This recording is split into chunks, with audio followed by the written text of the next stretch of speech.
Thank you, Ms. Falcon.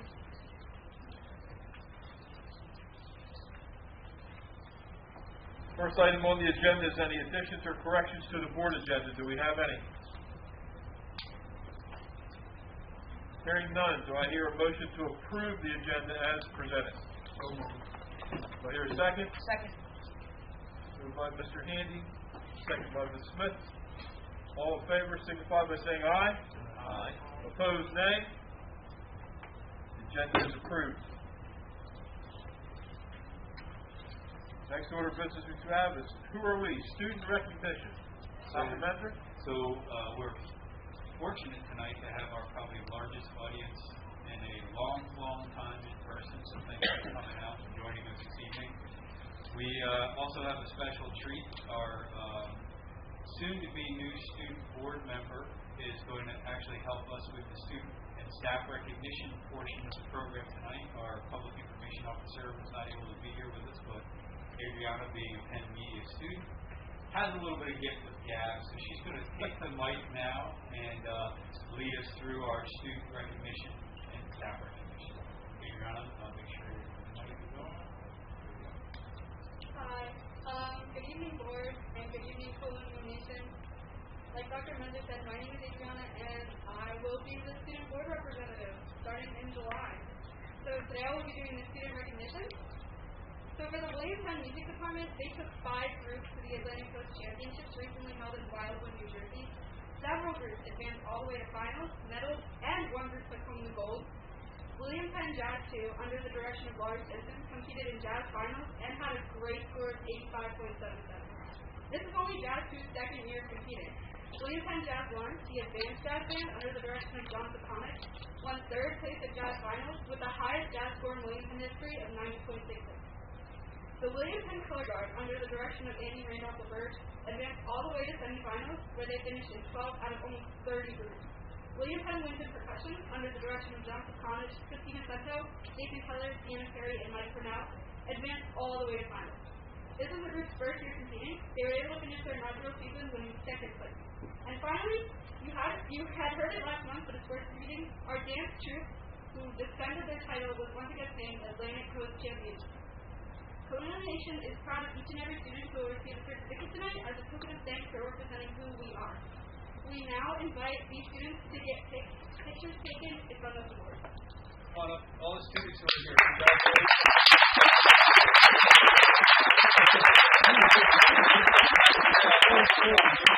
It was really awesome. Come on up, students. If you would stand in the front here, board members, come on up. Get behind students like, oh, look at all these tall folks. This is a problem. Right in here. Keep coming on in. Come on in. Gabe, are you coordinating something else? When Mr. Sakana said that they're not all here, I was like, what are you talking about? They have to all be here. Come over here. Come on up.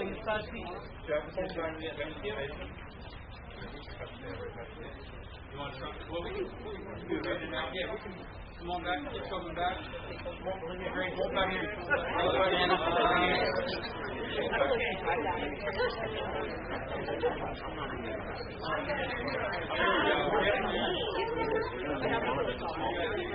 I'll stand up off the side here. John. Yep.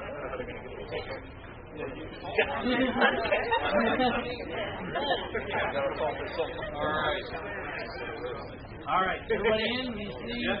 Got everybody? I think so. Hold on. Yeah, get him in better. Cool. Right. All right. Ready? 3, 2, 1. You need one more. Good. All right. Awesome. Yeah, you got the certificates for John. There's some parents here. Yeah, parents. Everybody, parents, if you want to jump up front and take some pictures. Yeah, if you want to come up here. Jump right around in front of you. Right in here. Yeah. All you. Right in here. There's a lot of people.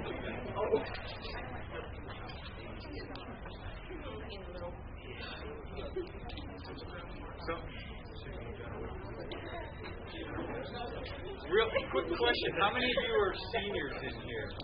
Oh, so we're all going to be back next year then. Look at that. All right. Wait a minute. Oh, the alumni. Oh, yeah. John, thanks very much. Yes, thank you. Thank you. We have one more student presentation and then we'll let Coach Thank you. Stage right.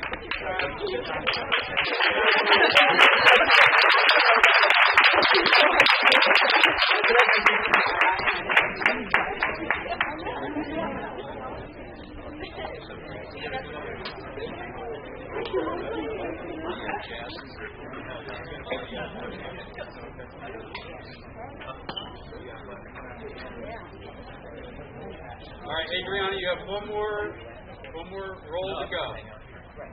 Now we'll be honoring the Williamton Athletics Group. The Williamton Athletics Group was a busy and competitive group this year with many exciting victories and accomplishments. The football, boys basketball, softball, and baseball teams all advanced to the second round of state tournament playoffs. The wrestling team won the Blue Line Conference tournament at AI DuPont High School, as well as having an individual state champion at the 138-pound class at Cape Pleasanton High School.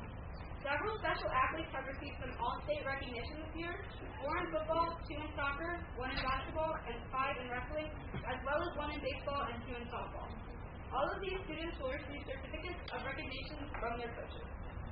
In football, we have Markel Holman, all-state running back, Tavion Squirrel, all-state returner, and Kathleen Taylor, all-state defensive back. In soccer, we have Stephen Thompson, first-team all-state, and Michael DeVallo, second-team all-state. In basketball, we have Gabriel Bauman, first-team all-state, and 1,000 career point scorer. In wrestling, we have Patrick Hunter, 7th-place state finisher at 126 pounds, Kendall Mason, 7th-place state finisher at 152 pounds. Thomas Murray, 5th-place state finisher at 113 pounds, Franklin Norris, 4th-place state finisher at 160 pounds, and Daniel Sinclair, state champion at 138 pounds.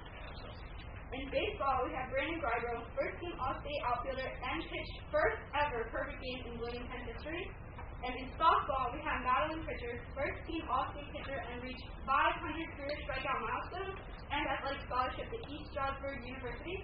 And Madison Carey, second-team all-state catcher and athletic scholarship to Jackson State University. We now invite these students to get up and take pictures.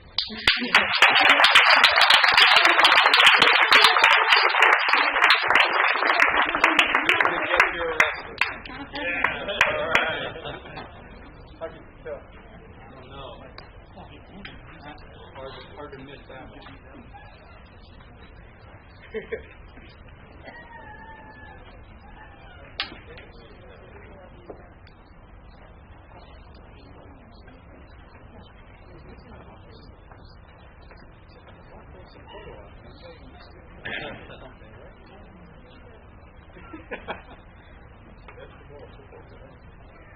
Football. Ready? 3, 2, 1. One more. 3, 2, 1. Thank you very much. Parents, if you want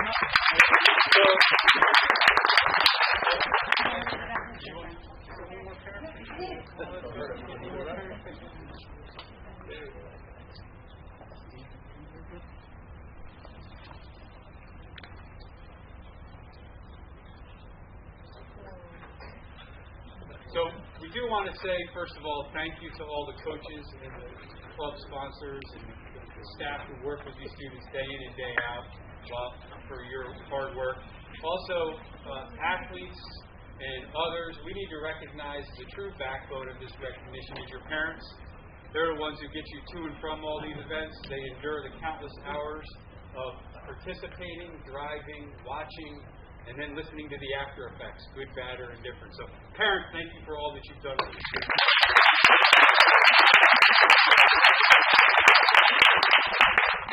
All right. So we have staff recognition. Come on, Adriana, take us home. For staff recognition, Mary Beth Russell could have worked anywhere after she graduated from Williamton in 1978, but she chose to return to the Colonial School District over corporate America. Why? Because she knew working for Colonial Nations meant working in what she considered a friendly and fun environment. Now, 44 years later, Mary Beth has made the decision to retire after climbing the ladder to end her career after working for 2 superintendents because she's looking forward to an even greater challenge, raising a new puppy.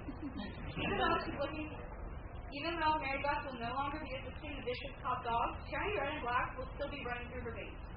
We know she will return to attend her favorite district events and to catch up with the countless coworkers who become her friends over the years.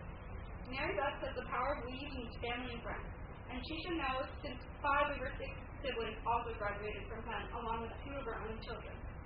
We wish Mary Beth the very best and hope she enjoys her retirement, but instead of saying goodbye, we're just going to say we'll see you later, and thank you for representing who we are.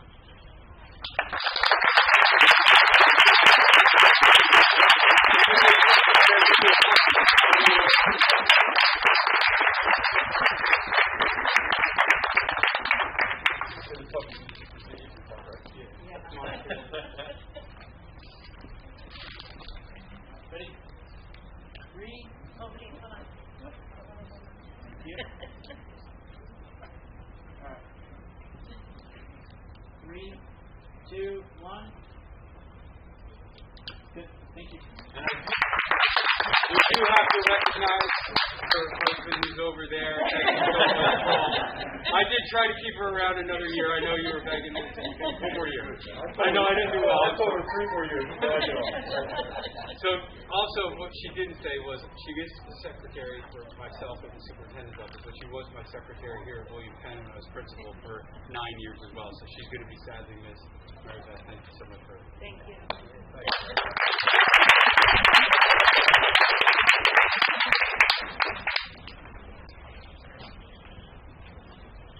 Next up, we have Leo McGee, who has spent the last 15 years volunteering his time to serve on the Colonial School Board.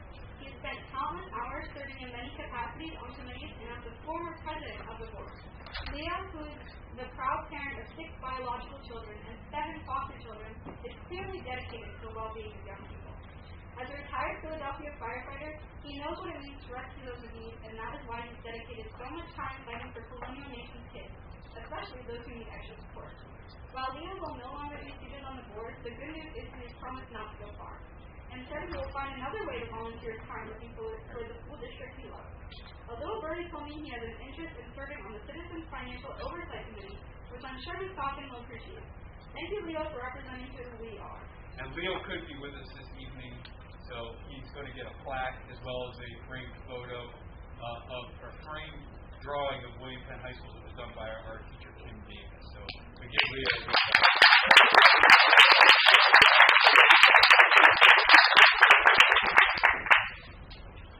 Finally, we have Deputy Superintendent Betsy Fleetwood, who is super, and now everyone in the state knows that. Our former Supervisor of Human Resources has been named the 2022 School Personal Director of the Year. The Delaware Association of School Administrators recently recognized that outstanding work that Ms. Fleetwood does, and now we are too. Colonial Nation applauds our homegrown Colonial, Betsy Fleetwood, for representing who we are.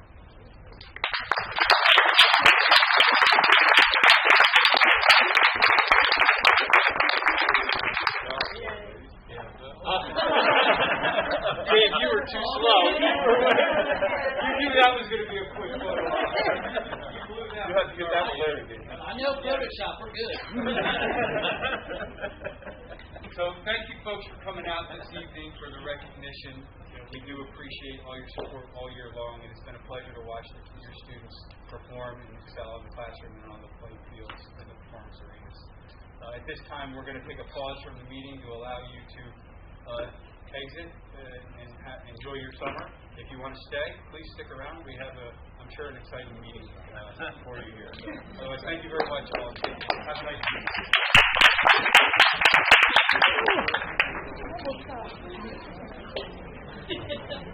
That was fun. Yes, it was for you. You had to stand up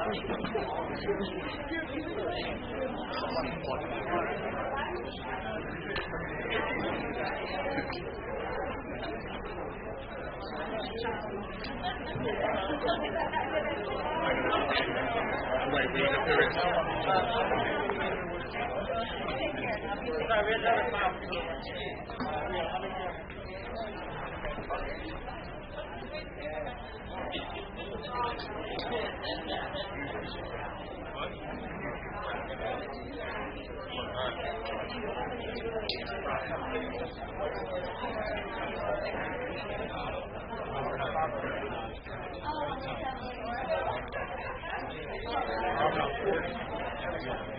I'm going to head out. Hey, are you still recording? You're recording. So we'll be good for the record. We have to record it for the public. Yep, we're recording.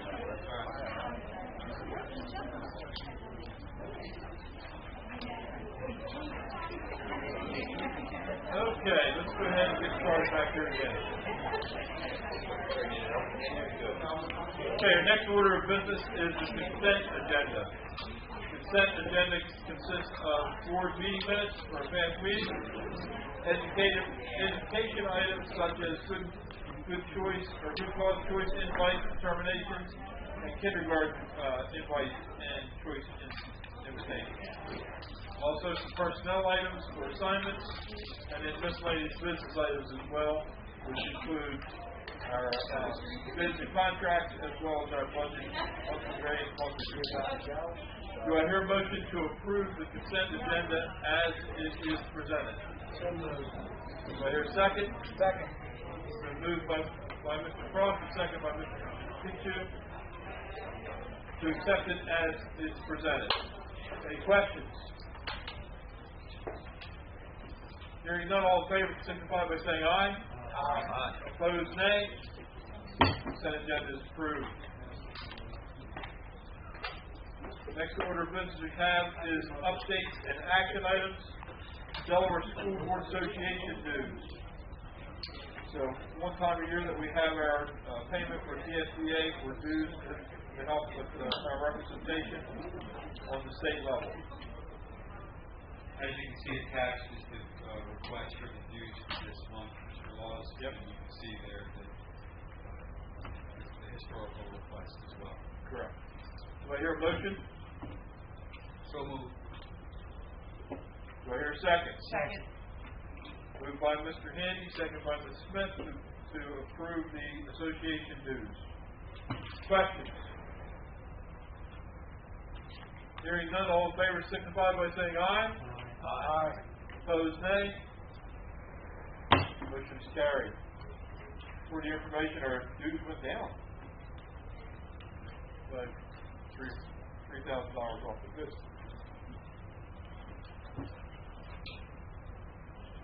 Next order we have is the American Federation of State, County, and Municipal Employees, AFL-CIO, Local 21 or 218 of Council 81 Collective Bargaining Agreement. Dr. Mentor. At this time, Mr. President, it's my pleasure to bring forward a bargaining agreement between the district and the local AFSCME team. If we would submit this for review and approval by the Do I hear a motion? So moved. Do I hear a second? Second. Been moved by Mr. Crossan, second by Mr. Pichu, to approve the collective bargaining agreement that's presented to us by the administration. Questions? Hearing none, all in favor signify by saying aye. Aye. Opposed, nay. Motion is carried. Mr. Laws, I will preface that once we receive the signed copy from the group, we will get a copy for review with myself to sign as well. So we're waiting for the original to come back from them. Okay, good. We'll have that for next month. Yeah. Yep. You did provide a copy of the contract with Board Docs. Not in Board Docs, no. I was responding to Chris Ware's email that they have a signed copy coming. He was getting his group to sign. Once his group signs it, they put it in Board Docs. So that could be before the next one. It should be. Yeah. Sure. Okay, next order of business is Colonial Food Service Workers Association. Yes. At this point, we're bringing forward an MOU to the existing contract that will allow us to pay lead workers to cover for managers when they might be out for leave, disability, or the like. It's to recognize the increased level of workload that they're getting, and for a longer duration of time. This is not like a 1-day or 2-day coverage. These are long-term coverages that we're seeking. They're seeking this MOU from the district. Okay. Do I hear a motion? So moved. Do I hear a second? Second. Been moved by Ms. Smith, second by Mr. Schiller, to approve the MOU between the Colonial Food Service workers and the district. Questions? One question. What's up there? What would be the length of time that they would be qualified on the site? Betsy. I believe it's when a manager goes out on leave, so that would be an extended time usually over 5 days to start. Over 5 days. Yeah, so Okay, it's like then. Jeff said, it's not the one or 2 days, but it's somebody who's out for a longer period of time. What is there a limit on how long that person will be able to work under that agreement? Not necessarily, depending on if that manager comes back. So depending on why the manager might be out, that might be unknown. So it could be, like we can't post because that person could return, but it's certainly recognized that this lead person has to step up and cover for them. Okay. All right. Any other questions? Hearing no more. All in favor signify by saying aye. Aye. Opposed, nay.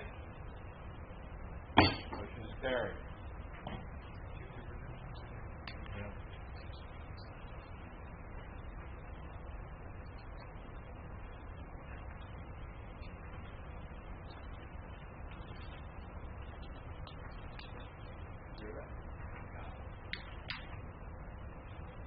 Okay, the next order of business we have is the field trip. The field trip that's requested by the senior class of 2024 to visit Paris and Normandy region from Thursday, March 28, 2024 through Friday, April 5th, 2024. Approximately 7 students, 2 staff members, and 2 chaperones. Do I hear a motion for approval? So moved. Do I hear a second? Second. Moved by Mr. Handy, second by Mr. Cross. Questions? I have one quick one. What if? The little situation doesn't... Yeah. So, as in all of our trips, when we get into these travels, there's an understanding that the family's bearing the burden and the cost, and a lot of the agencies now have addressed that with some flexibility with their travel insurance and refund policies. So the students do know that we could be at the mercy of either the situation in the world where that dictates you can't go, or the district could be in a position where they might not be able to support the trip. It's all spelled out in the letters that they get now at the very beginning, which we have learned that this does happen. I know I believe we had a trip to London the year the Paris attacks occurred. We had to deal with that. I think we may have pulled back on that trip, or they were able to switch their trip from London to Quebec or something. There was some movement made. So anybody who's engaging in this will know that up front. Any other questions? Yeah, one other. Why are we approving it so far in advance? It allows them time to advertise all next year. Yeah, okay. And this is not a like casual trip. Yeah. There's a significant cost to the family. Fundraising. Fundraising. The family will fundraise. They'll do some informational sessions probably in the fall, and then come the spring they'll start securing kids who are in. They'll start their fundraising, and then they know that they have the approval, so they'll do all that. Otherwise, they're not going to go through all the effort to fundraise and secure the arrangement with the travel agency.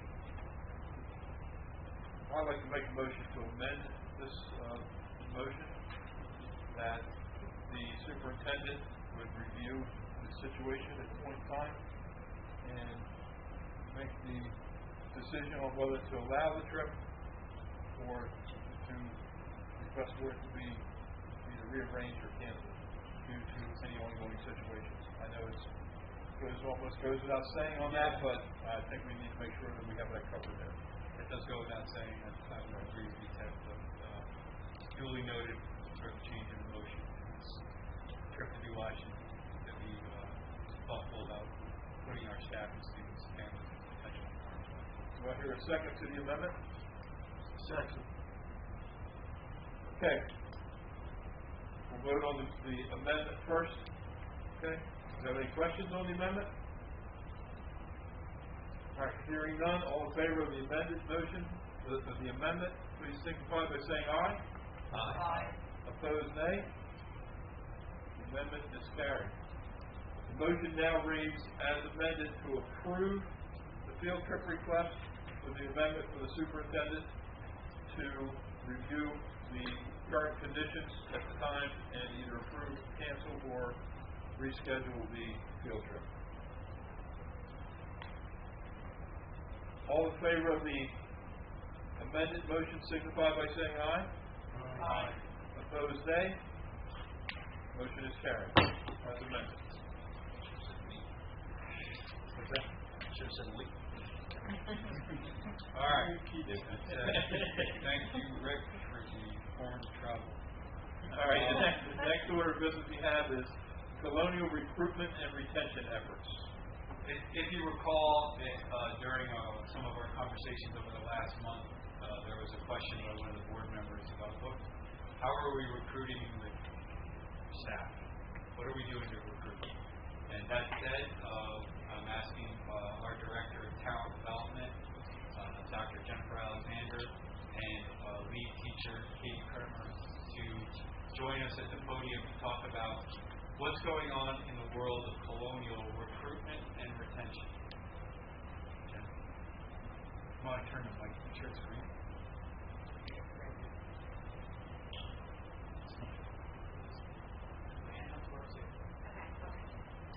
So good evening, President Lowe, Vice President Schiller, Superintendent Menzer, school board members, and Colonial School District community. I am Dr. Jennifer Alexander, Director of Talent Development in Colonial, and I'm joined this evening by my esteemed colleague, Katie Kramer, who is the lead teacher for recruiting and new teacher mentoring. We are excited to be here this evening to share the work we have been doing to recruit and retain teachers in Colonial. Hi everyone. First I just wanted to ground ourselves in some data trends nationally. I know it's kind of hard to see on the screen, but it's what we know. So the supply of teachers is continuing to go down while the need obviously continues to grow. We are about 600,000 teachers short than we were before COVID, which I think is really startling. This was always an issue before COVID, but COVID really expedited this problem. So while this issue obviously is affecting us in Colonial, this isn't unique to Colonial. It's not unique to Delaware. This is a national issue of teacher shortage. And hopefully tonight we can start to address some of those issues. So Jen and I are looking forward to continue to grow our efforts in recruitment and retention. So as Katie mentioned, we are in the midst of a national teacher shortage. But Colonial, being innovative, recognized this problem early on and created my position, the Director of Talent Development position, to address this problem, along with other recruitment and retention needs. In this role, I've had the opportunity to expand upon our university partnerships. Traditionally, our university partnerships were limited to just practicum students or student teaching placements. Although these placements are opportunities to learn more about the district, we knew we had to do more to form positive, ongoing working relationships with university students and professors to attract future educators to the district. We have accomplished this in a variety of different ways. First, we have held in-person and virtual mixers that allow us to highlight the district while also engaging one-on-one with university students. We learn who they are, their interests, and what excites them about becoming a teacher. Secondly, we offer to visit educational prep program classes in person or virtually to provide professional development. For example, we have the opportunity to meet with Dr. Timmons from Delaware State University. We present a mini workshop to her students on interviewing tips, and from that contact, just being in her classroom, meeting with her students, we were able to hire several teachers who joined the Colonial workforce. During the month of January, University of Delaware has an extended winter break, and so we take that opportunity every year to hire University of Delaware students as substitutes. This past year, we had over 20 of them in our building getting to know our students and staff. Some of them have continued to substitute. Some of them have actually joined our summer programs in various positions, and we actually hired many of them upon graduation. One of our most significant university partnerships lies within the year-long teacher residency program. Residencies have proven to provide a consistent pipeline of better prepared new teachers, allows us to recruit a high number of diverse candidates, helps reduce teacher turnover, and helps to hire teachers in chronic shortage areas, and overall improves the school community. It also provides equitable access to great teachers who are day one ready. So here are some of our residents, and you can't see them that well, but they were so super excited. Katie and I surprised them in their class, gave them a balloon, a certificate, invited them to Colonial, and it was nice to see their students clapping and celebrating along with them. Seeing the success that we have experienced with year-long teacher residencies, the Paraprofessional to Teacher Residency Program MOU was signed in March as a grow-your-own approach within Colonial to develop teachers in the district. This MOU allows qualified paraprofessionals as identified by their Institute of Higher Education requirements to be selected in a residency program. What's great about this experience is that the paraprofessionals maintain their current salary and benefits while they're working towards becoming a teacher. This is an amazing recruitment incentive and works to address the current teacher shortage. So in addition to our work with our IHEs, we attended a number of job fairs in person and virtually with little success. Job fairs just aren't attended very well. The bottom picture there is at UD that was held in the Trevon Center. So that job fair, when I attended it 12 years ago, was at the Bob Carter Center. And I had a time that I could be on the floor, and it was like 10 minutes, and I had to race up and down the aisle to connect with as many districts as I could. Now it's held in a multi-purpose room. So just to even get some more context to what it really looks like to be at the IHE level, to see how little students are in these education prep programs. So in response to that, Jen and I have held a lot of in-person and virtual mixers. Before COVID, they were right here in the Innovation Center where we got to really target and personalize the experience candidates had interacting with district leadership. We invited district leaders, principals, teachers, coaches, all to really speak to what makes Colonial a great place to work. During COVID, we pivoted, we turned those into Zoom events. We did breakout rooms, we made it really fun and interactive. Next year, we'll probably do a little bit of both because it is great to have some of those events online. It gives access to people who can't make it, have to commute, work out of state. But we are looking forward to getting back in person for those events as well. Candidates have noted that those events, those interactions with district staff, with principals, with teachers, really help them make their decision about coming to work with Colonial. One really successful recruitment strategy we've had is our early hiring. We hired about 20 elementary teachers early this year. So between November and early May, we had 20 teachers on the bench. Our first hire was Jessica Sawyer in early November. She was a student teacher at George Reed and is actually going to be a teacher here at Penn next year. This has been a really great recruitment strategy for us. We've been able to talk to candidates about the benefits of getting hired early, the onboarding that can happen earlier, the support that happens a lot earlier when you can hire early. So that's been really successful see that box there, the graph, we have about 70% of our incoming staff this year is going to be novice. And again, we've only hired about 40-ish teachers so far, so that number will change, but it's really important for us to kind of start to identifying some of the trends and the needs that our teachers are going to be coming into the school year. We get all this information from our entrance survey. Another piece of data that we got from our entrance survey is how candidates hear about teaching opportunities in Colonial. 41% say that they hear about teaching opportunities from teachers who actually work in the district already. So this means that our best recruiters are staff, teachers, principals that are already working in our buildings, which is so important for us to continue telling the story of who we are at Colonial. This is something that Jen and I also share with our union members, that it's so important to tell this positive story of the good work that we're doing here. And we're hoping to kind of keep that up. So again, another really great piece that we get from our entrance survey is how people hear about us. The second way that teachers indicate they heard about teaching opportunities are student teaching. So back to Jen's original point about building those relationships with our IHEs, it's so crucial that we can continue those partnerships, really build and strengthen them so that more student teacher candidates decide to stay. And the last piece I wanted to share from our entrance survey is our diversity of our incoming teachers. Again, this is just a picture of who already has been hired for next year, but you can see that we have 61% or so is identified as white, while the remainder identify as teachers of color. Again, we are trying to address this issue as well, so while we're combating our teacher shortage, we also know that we need to increase the diversity of our teacher staff to meet our student population.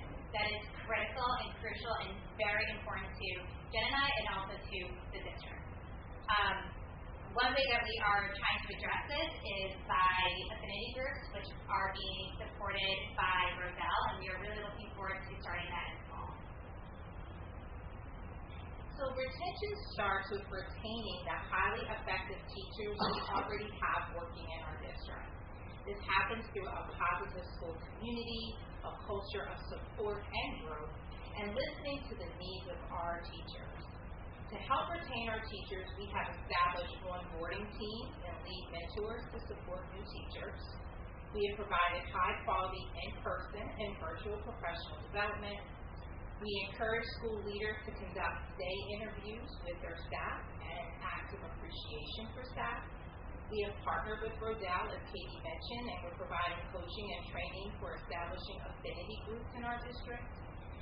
We continuously provide leadership opportunities that allow teachers to serve as leaders in our school community. And there's so much more. Like, we understand that everything we do in Colonial either attracts or deters current and future teachers. So as proactive as we like to be, we can learn a lot from teachers who are exiting Colonial. By looking at our attrition data, we can start to see trends and better identify areas of improvement for us in recruitment and retention. We looked at some attrition data and noticed that a lot of our teachers that were going through alternative risk of certification were leaving early in their career. So we conducted some empathy interviews and have decided that the change idea is to kind of adapt the mentoring program to make sure that they are getting support that actually aligns directly with their ARPC program. We are also conducting exit interviews now. We started at the end of May and we'll be continuing them through June to, again, identify some trends, try to find some change ideas in why teachers are leaving. And so we appreciate you for allowing us to share our recruitment and retention efforts in Colonial, and would like to allow time for questions. Do you have any questions? Chris? Thank you very much for the presentation. So I have a couple questions. What type of potential candidates are you actually seeing attend the mixers, the in-person mixers? So it's mostly from our university partnerships. So when we host a mixer, we push it out to our partners at WOMU and UZ and DSU and encourage them to invite students who are either ready to student teach or are just maybe like juniors who are doing their practicum placement. So we try to hit our university partners, and then we also advertise for them as well online. We post them on social media. So we kind of get a little bit of a mix, and we do ask candidates to note how they heard about the event so that we can try to track data that way as well. If I may add on as well, I've also started to extend beyond Delaware, so crossing over to some of our other universities, Temple, for example, Westchester, Lincoln, just to name a few, just to engaging with those schools that have educational prep programs and inviting their students to attend our mixers as well. Now, I know you said that you're also virtual mixers as well. I'm assuming current teaching staff with other school districts is going to be very unlikely to attend a mixer in person, just out of fear of anything or anything like that.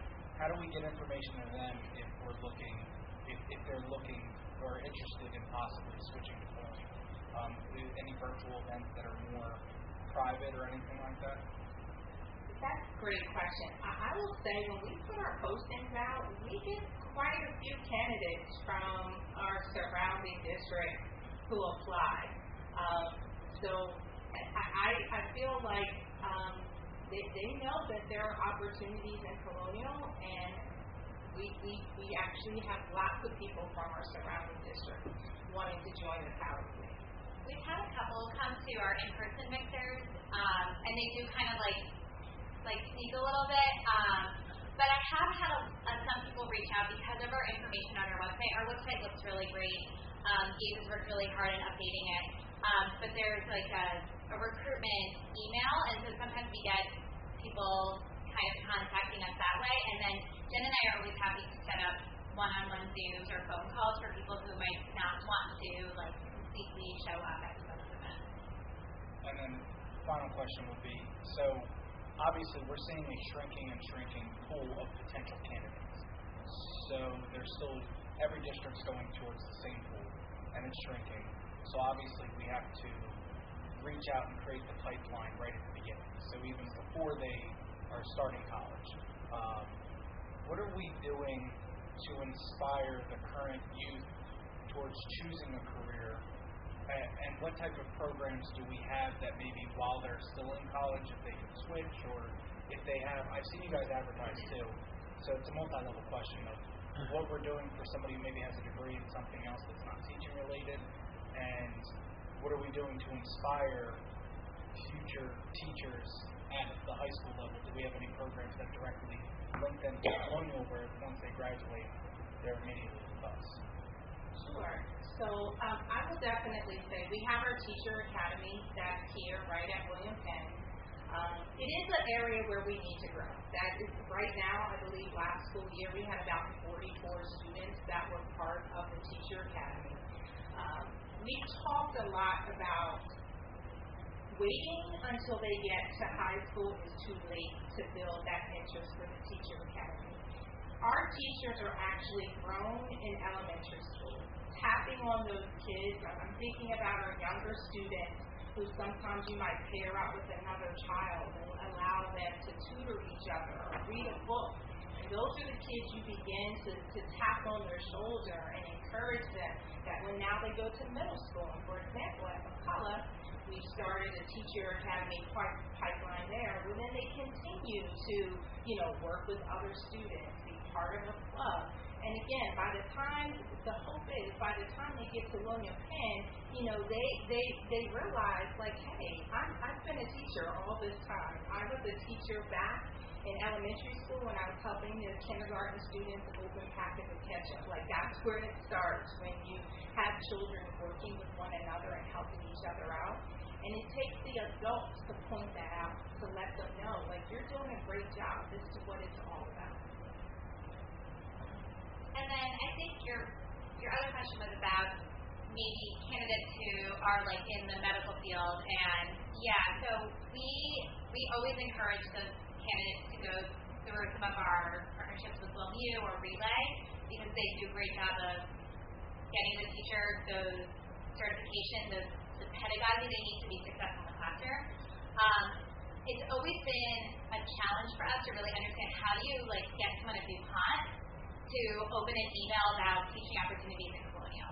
So I think that's definitely an area where we kind of need to change our messaging or maybe how we advertise for those opportunities, because I do think there might be an untapped pool that's still out there for us to really try to attract them to Colonial and to teaching first.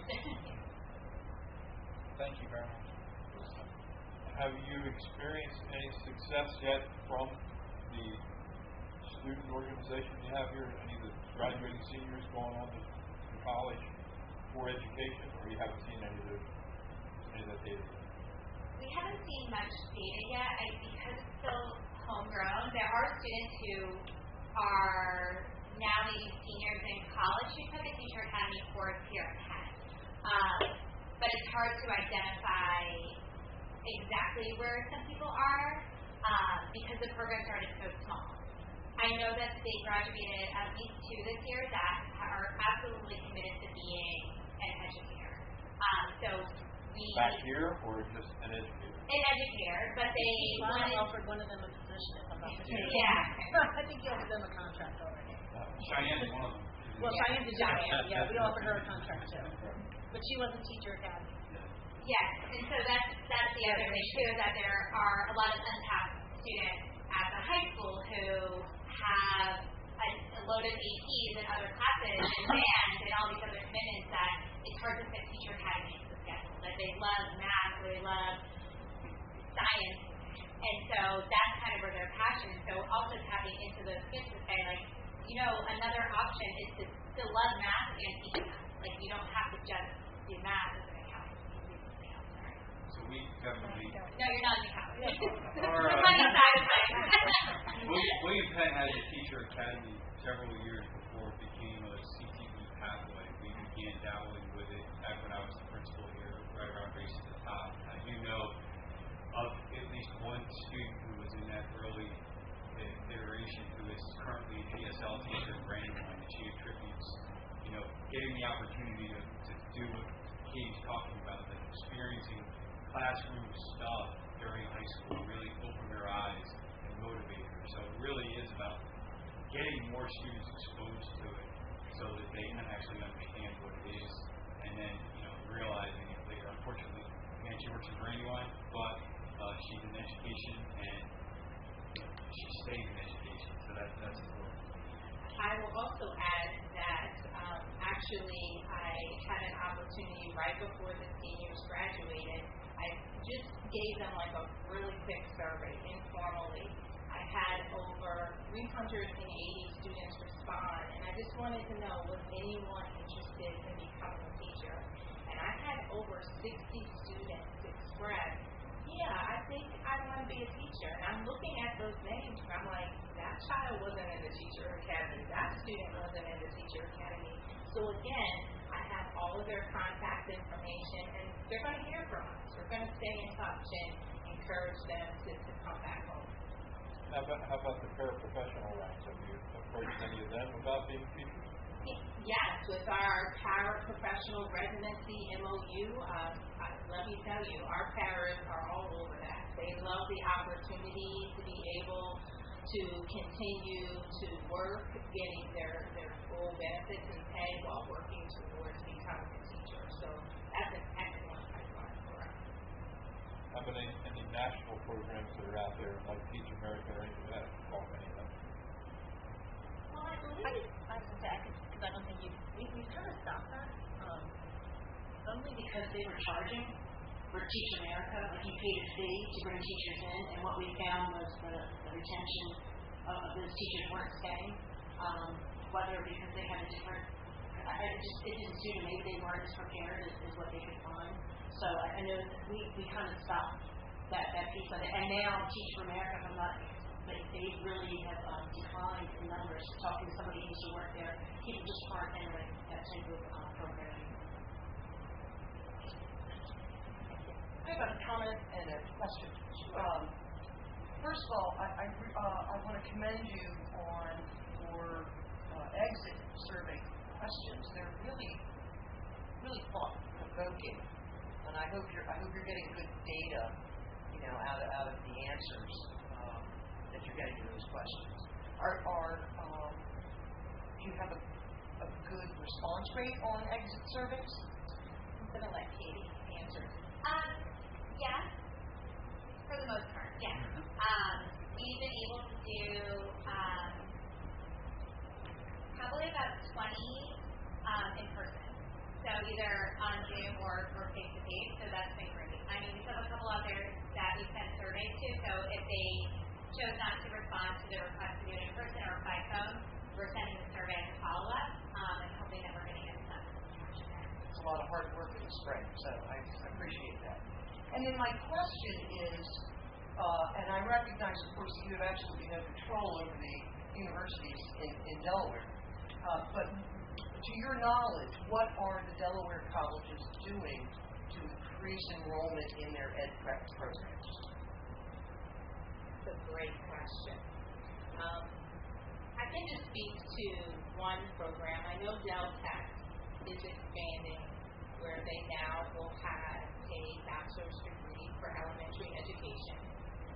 That's huge because if you're looking at a student who could apply and qualifies for the C scholarship, they can, attend the first 2 years for no cost or low cost, and then for the last 2 years they would need to take some coursework, but the final year would be a residency where they would actually receive a stipend.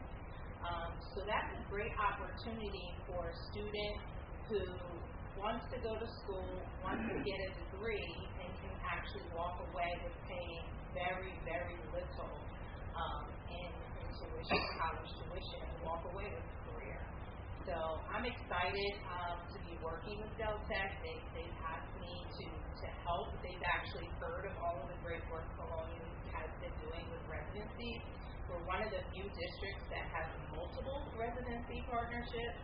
And so it's exciting to hear them expand. And we're looking to at least having 30 incoming teachers at each site. So that could be up to maybe 60 to 90 teachers. That's what they're looking for at their site. Thank you. Other questions? I have two.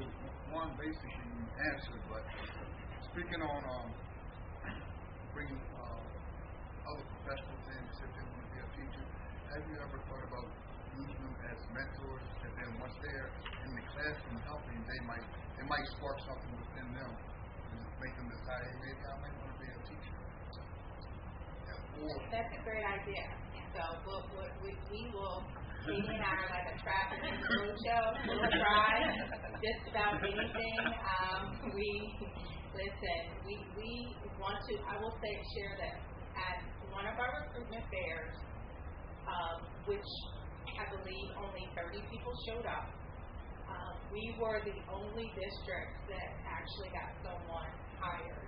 And that's the data that came out of that. And so I'm telling you, we gently push, so we're a little aggressive in a way, in a friendly way, of getting folks involved and getting them to be part of our district. And the second question was, what's your radius of looking for minority teachers? Have you ever thought about the other HBCUs that are not too far from here? Yeah. So I will say that is definitely something I want to continue to grow upon. I have reached out to, Cheney University, Lincoln University. Morgan is not that close. And so Morgan, we could keep going. But no, I have not reached out to Morgan yet. But Katie and I are looking forward to continuing to expand and grow. And we're getting there. Recruiting during the pandemic was interesting. And so we're really just getting our feet. I feel like this year we've really started to get our feet wet, and we're excited about the work that we're doing. And I think one really important thing is everyone is trying to tap into the same pools. And so our success with DSU has been so successful because we actually have like a relationship with professors there. That takes time to build. And so for us to really start building those relationships, it's going to take Jen and I to like go to places and really try to like literally try to get through the door, because sometimes the response is like, oh, we'll post it on shape, they're career types. So what's really important and what makes DSU so special is that we have a really strong partnership that is not one-sided. It's not just like, give me your teachers. It's like, what can we do? We would love to come in and do an interview prep with you. So that's what makes that relationship so successful, and I think that's something that we ultimately would want to grow more, but it is hard because everyone is pounding on the doors of all universities, but especially the CCCU. I know we have a lot of athletes that went to some of these schools. They might be able to help. Yeah. Great idea. Any other questions? Carlton? No. Good. Thank you. Rick? You talked a lot about recruitment, but I haven't heard you say much about retention. So do you have a whole hour to talk about that? It's like Mr. Lance just joined us, and let's say 2 months from now he starts to get cold feet. Is it your job now to make sure that you warm his feet back up and he sticks around a little longer? Absolutely. I want to hear how you do that. That's where our onboarding teams come in, our lead mentors. You know, those are the folks that are there to help and support our affinity groups. You know, just having other people that you can talk to that can support you. It's all about the power of relationships. And as a former building principal, I know that when you build those relationships with your staff, they'll work hard for you. So it's definitely it's definitely a work in progress, but I definitely feel the onboarding teams and mentoring helps a lot. Didn't mean to put you on the spot there. That's the first name that popped into my head. Thank you. Anything else? No. Ladies, thank you very much. Very important. Thank you. We look forward to hearing your status in another year. Sure. Sounds good. Thank you.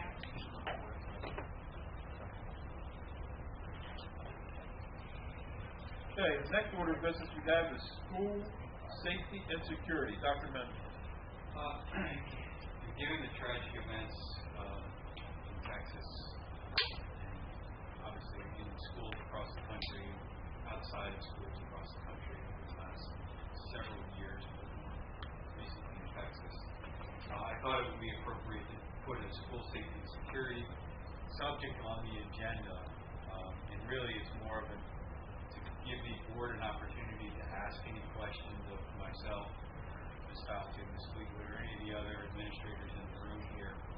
Any questions that you might have first about where we are in Colonial with school safety and security, what you'd like to hear about, or maybe you had thoughts about the future, and you could also share some of that as well. So I was going to first open the floor up to the board for any questions. I guess my thing would be is kind of set the stage on where we are at today and what we have in the pipeline that we're working towards. I mean, you and I have had many conversations about this over the last 3 weeks on what we're doing and what we've got going. So kind of set that stage just as a reminder for the board and for the people in the public that are here. Sure. So we'll know where we're at. So much like you just alluded to, I've had conversations the last 3 weeks at your request. We did publish a response for the community in regards to the shooting in Texas. Not the emotional plea and the heartfelt expressive response, but the one around what's going on in the district. What are we doing to keep our students safe and secure? You wanted us to make sure we clearly communicate that and articulate that to our community. So if I were to run through, a list of things that I know are in place, they range from the gamut of we have applications that are families and students can report concerning behavior or bullying behavior or behavior that's causing people unrest. We have the use of the Go Guardian system that tracks every device in the district that's owned by the district, that's owned in students' hands. We get pings and reports of when they look at things that are deemed inappropriate, and obviously violent acts, weapons, and the like definitely draw up an alert. They go to a staff member, and then it goes to the appropriate building level person or the authorities or the healthcare expert. This goes from suicidal thoughts to things around disturbing images in the family and that kind of stuff. We get notified of that. So there's a soft side of school safety that addresses the emotional and mental supports. We have a whole division for wellness and health that we have counselors in all of our schools. We have psychologists in all our schools. We also have at William Penn High School, we have bilingual mental health workers. We have 2 mental health workers at Wilbur. We also have family crisis therapists in our elementary schools. So it starts really with a little bit of what Jen brought up and Katie brought up. It's about relationships. It's about knowing our community and understanding our students and our families and being responsive to them.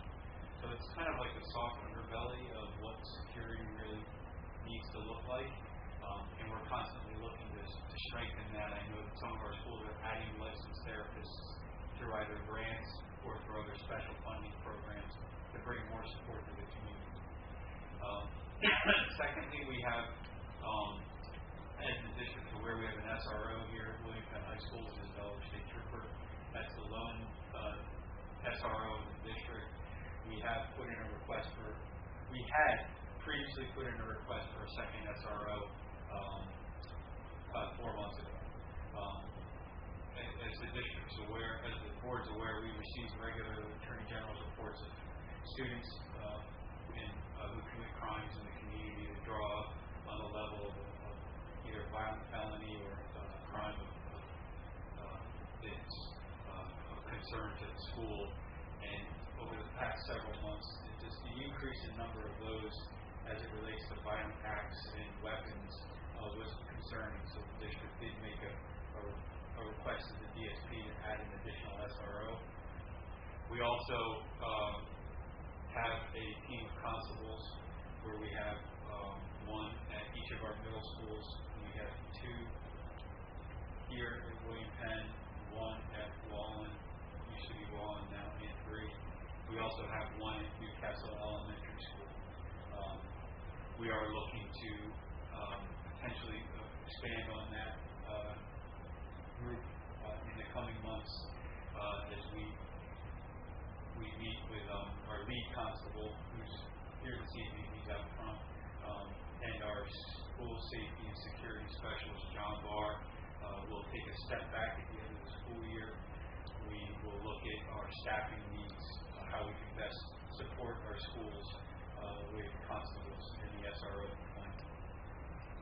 And then lastly, we have our physical plant and our structures.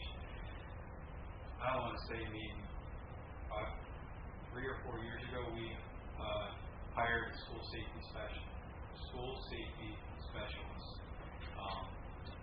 And one of his primary functions was the infrastructure of the building. How do we make our buildings as secure as possible? Whether it's if you now walk up to say like Wilmington Manor, there's no bushes in front of the windows anymore. Like things like that make places safer for people to be if people can't hide. Or fences, you'll notice there's a new fence, not new, but recently Newcastle Elementary School that separates the sidewalk from the parking lot where the kids play. He does a lot of infrastructure and facility safety assessments, as well as provide connection trainings for staff for secure school drills or shooter drills, as they might be called.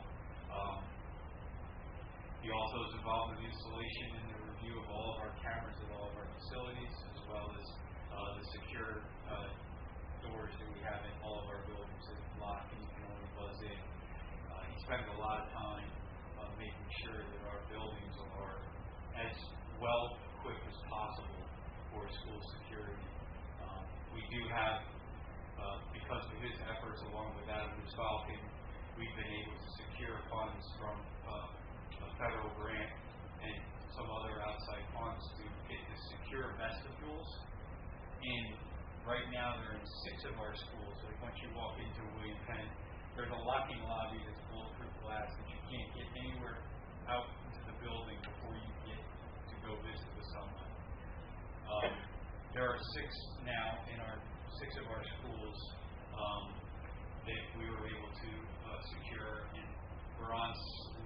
track to do the 7th this summer. I believe George Reed is on the pipeline for the summer. And then we're in the process, actually probably this week, we're submitting another COPS grant for the remainder -2 upgrades. Wilbur and Southern are both larger jobs than just kind of putting in a couple extra set of doors and some key cards. Those are going to require significant engineering work that will be addressed through other funds. Cameron's Emily, you can add anything else? I mean, you know you have some other. Yeah, just a couple of other things I wanted to mention in terms of infrastructure and facilities. With partly due to the safety and security money that was appropriated by the state several years ago, as well as a COPS grant that we did receive, we were also able to upgrade all of our card reader systems so that now it's one system, it can be centrally managed, and it's a lot easier to make sure that we can shut down badges when they're lost, or manage that more effectively, which helps with security. But also managing things like walkie-talkies and radios in the building, and ensuring that communication doesn't break down because of cinder block walls in the interior of our schools. He's been critical in putting in repeaters and various radio devices to make sure that communication can stay consistent throughout our schools, as well, in addition to all of the other things that Dr. Messer has already mentioned. He also, and you just brought up something that I completely forgot to mention, he works with all of our principals on school safety drills on a regular basis and coordinates their submission of their plans in the EREP system for the state, where all of our security plans, building layouts, everything are there for any emergency responders to utilize if they were to come upon us. He and the lead constable have consistently been the lead point people when it comes to a crisis in the community that may impact either a bus route, a school walker route. He's often the person liaisoning with the state agency that's reacting and responding to that. I mean, just the other day it happened. There was an armed robbery at PNC Bank right across the street. George Reed was in the middle of the walker's heading out dismissal, and the person who's handling that incident from the state came over and said, "You need to do a reverse dismissal." And we went, "Well, get everybody back in the building." And we had a constable on site. We were able to get information from our lead constable and the JV about what was going on, where the investigation was. It helped inform.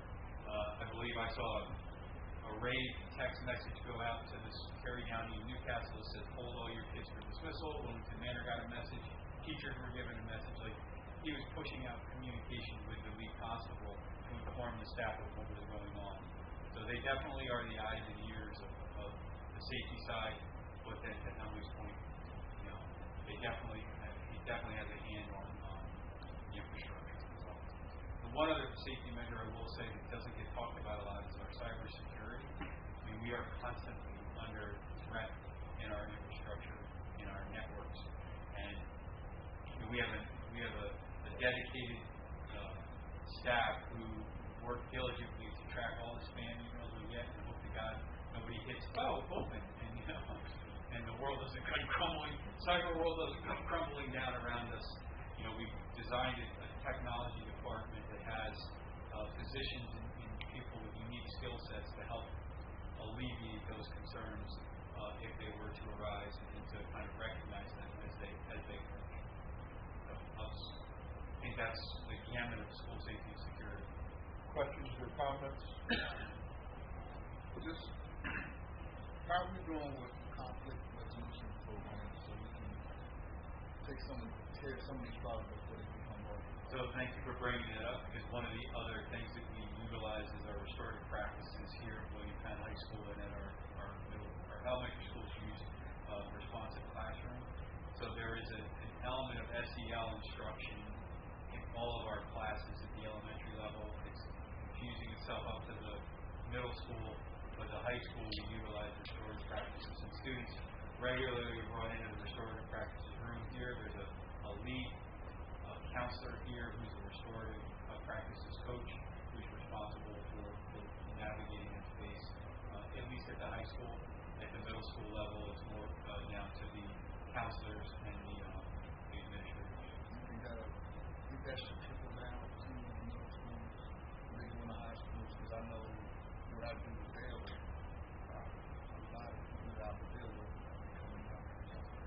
Yeah, I think that we're seeing that, and that's one of the focuses we're having now is our wellness centers in the elementary schools are providing a lot of mental health supports and dealing with decision making and peer interactions.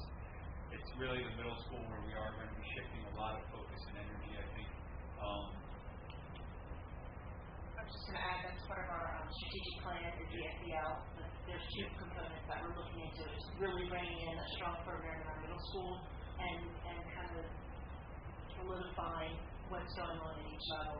We also are hiring an SEL coach, so adding another person to the team. So I think as part of the strategic plan, that's part of the district's view of where we're going. And I was going to ask you about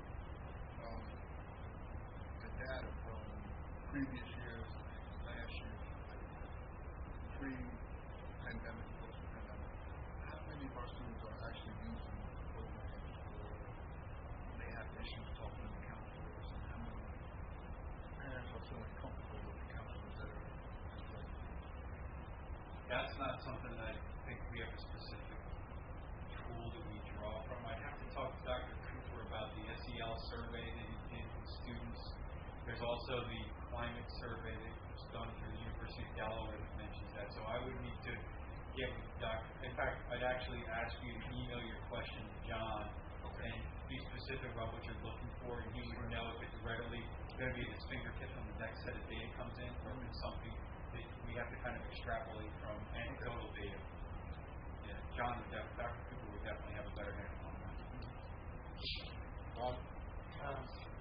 We have armed guards in every Brinks truck to protect our money. We should have armed guards in our schools to protect our children. So the intent is us to get as close as we can to that on a regular basis. We have we've moved in that direction significantly since about when I first came on as the director with Dr. Blakey. We started expanding our constables, and so we are going to look to thoughtfully grow that program as much as we can in the next 2 years to ensure that our students have security personnel working in their building. And I don't outside of not having a budget right in front of me and how we do it overnight. There are some districts that have, I think Capital has a police force of 24 that they utilized for several years. I know Randy Wine is adding a couple here and there. The goal would be to increase so that we have enough coverage for all of our schools.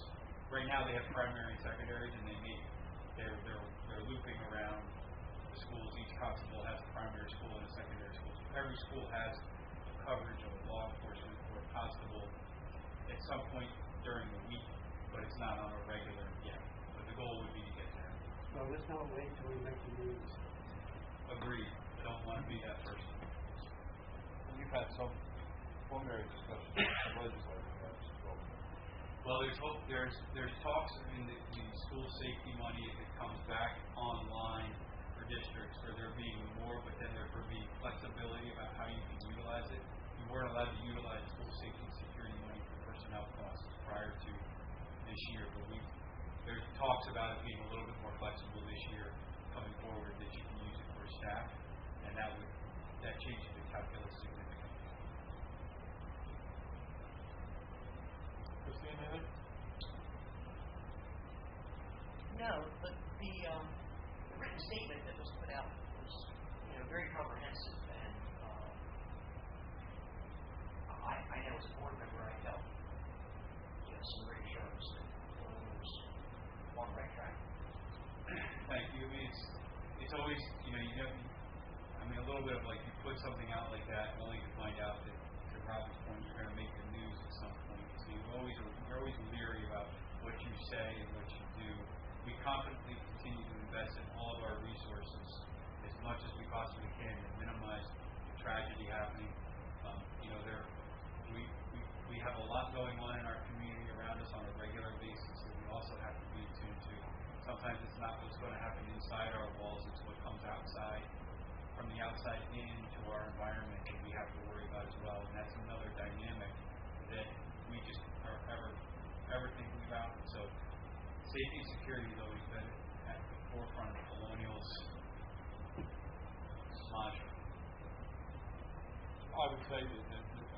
said, Jeff and I have had numerous conversations about this.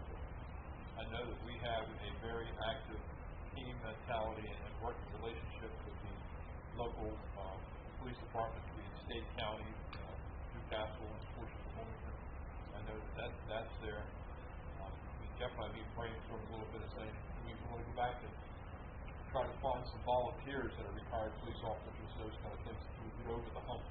What you're saying. So those kind of things have been brought up and taken about. So Jeff and his organization is being very proactive on trying to get some of these things in place.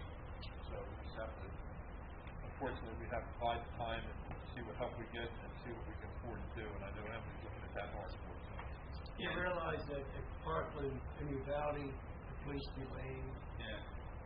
So that one of the things that when I've talked to John Barr and Carl Bond and talked to Emily and talked to others, there's not one solution, because you said you wanted to, if there's an armed person at every school, where there was an armed person in Uvalde and Parkland.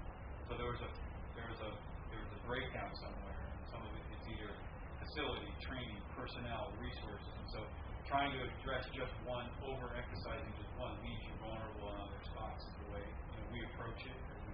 We've been trying to be sure that we're addressing all the components and elements, from the training of our staff and the training of our constables and our SROs, all the way through to the front door when you walk in here, even down to the point where it's hard to imagine that I'm having to say this, but I'm looking at a proposal for common firearm purchase for all of our constables, and so that they all have the same ammunition and they're all firing the same weapon. So if they happen to come upon a scene and one of their colleagues is there and their firearm is there and they're not using it, they can pick it up and use it seamlessly, because I'm not a police officer. Every firearm is different, and so to know what that firearm is changes the dynamics of the situation in moments if they can just grab it and go and load their own bullets into it. So as a superintendent, I thought I would never be part of a conversation around that. And so those are the kinds of conversations that we're having at a pretty high level to make sure that we're providing and securing ongoing support for those initiatives, because life is not worth a dollar amount when you talk about it that way, but we do have to make sure that we're doing that at the same time, securing the doors at George Reed, securing the doors. So it is a management challenge that gets our full attention. Emily, is that right? As a CFO? Yes, I do think that there are a lot of different things to balance in terms of the different strategies that you can employ to keep the building safe. Because as Dr. Mentor mentioned, and I'm sure everyone's aware, there are many instances where the appropriate personnel were not effective in acting or didn't act the way they should have. So that can't be the one-stop shop of solution. I will say that I know that there's conversations about the state getting back into the businesses of appropriating money for safety and security for school districts. That will go a long way to helping address the need, because we have more needs than we have dollars to fund, and that's in any area, but the stakes are certainly a lot higher in the safety and security area.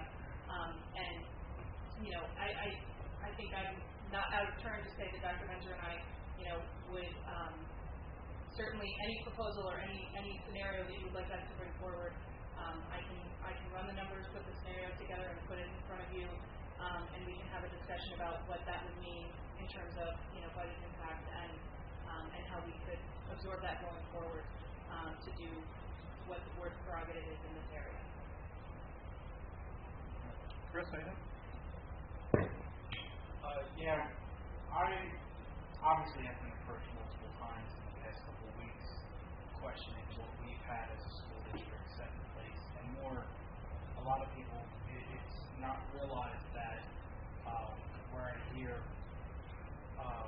why don't your schools, why aren't they secured like that, and why wasn't this prevented? And then I have to remind them that it's up to the individual school districts to make a lot of these decisions and how to do it, and securing these buildings and what they put in place. And where I want to commend what the administration has done in the past couple of years since I've seen it from when we went to referendum and failed in trying to get funding for securing the entrances. And we did not stop when we were denied by that. And you guys have found it in the budget to, I remember being on the Financial Oversight Committee and seeing that we were funding constables. And that was coming directly from our local money, which is the hardest money to get and to spend for us because every dollar counts everywhere. We try to stretch as far as we can. And we made security a priority, and we're slowly securing every building. And it's nice to know that we are being progressive, even though we weren't able to get approved for certain things for finding the grants. So more, I just want to commend you guys for making that a priority. And we're a step ahead of a lot of other districts, and it's reassuring that I can tell that to community members who ask that. Thank you very much. Okay, next order of business we have is Delaware School Board Association updates. Robin? At our last meeting, the Delaware School Board Association Legislative Committee reviewed all the House and Senate bills and our positions on those bills, and many of them have already passed and we're waiting to sign them. Okay, thank you. Go ahead. Right. Basically, the boot camp for all new school board members will be July 16th from 9 to 4 at the Capital School District's admin building. We're aware of those dates when we get up to our members. Where did you get that, Ron? You got it from the minutes from the DSBA. Right, then we'll be getting something. On the lookout for something from John Mariucci. Mary Beth, make a note of that. Yes, yeah, we'll find out. We'll proactively reach out for that because we have board members who need to take I'm it. registered. You're registered? Yeah, I don't know if anyone's gotten anything yet. But Did you get anything? Sure. All right, we're good. And our two new board members. Our two new board members are registered. Good deal. All right. Okay. If I could add on that, is this financial training that goes with the new board members, or is this something that the SBA is doing? This is the DSBA one. Okay, I do want to just mention that there is a state financial training that board members also have to attend, and I'm not sure that all of our sitting board members have attended. There's been some back and forth with DOE in the past on the records, because they weren't keeping records, and our records have been a little bit spotty about attendance. So you might be seeing something coming out from me regarding DOE on financial training for board members, which would be different than this training. Yeah, I have the sense that's online. They may But have I'm changed not it to entirely online. sure. Yes, but if there's, I think Ms. Falcon can teach it. we were actually prohibited from doing that. We were able to do that before. Is that the same one that oversight committee members are? It's fun. I do believe they moved it online, and unfortunately, I think it's on a state system that you have to have a login and have a password for, and so we may need to engage our tech team in getting everybody logged in and accessible to that. I remember taking it when it was all day event on Saturday. Yeah. Yep. That's what I did. I know that's it. Yeah. Yeah, thank you. That's the same thing. I'm not going. Items removed from the consent agenda. We had none. Items added to the agenda. We had none. Public comment. We have none. That being said, any comments from the board? The only thing that I would like to make mention is 2 weeks ago on a Friday night we had a graduation of 576 students. Hour and 15 minutes, I think, from the time we started till we were out. Very well prepared, kids were very well in tune to what they needed to do. 38 minutes, if I remember correctly, from the first name all the way through was 38 minutes that we had those students across the stage. So I'd like to publicly commend the team that worked together on that. Jim was part of it, as well as the school personnel and whatnot that was in there. So thank you all very much. And another very successful class. 96% or 97% of our eligible students graduated. So something to be proud of. Thank you very much. With that being said, do I hear a motion to adjourn? I'll make a motion to adjourn. Second? Second. All in favor, signify by saying aye. Aye. We are adjourned. Thank you.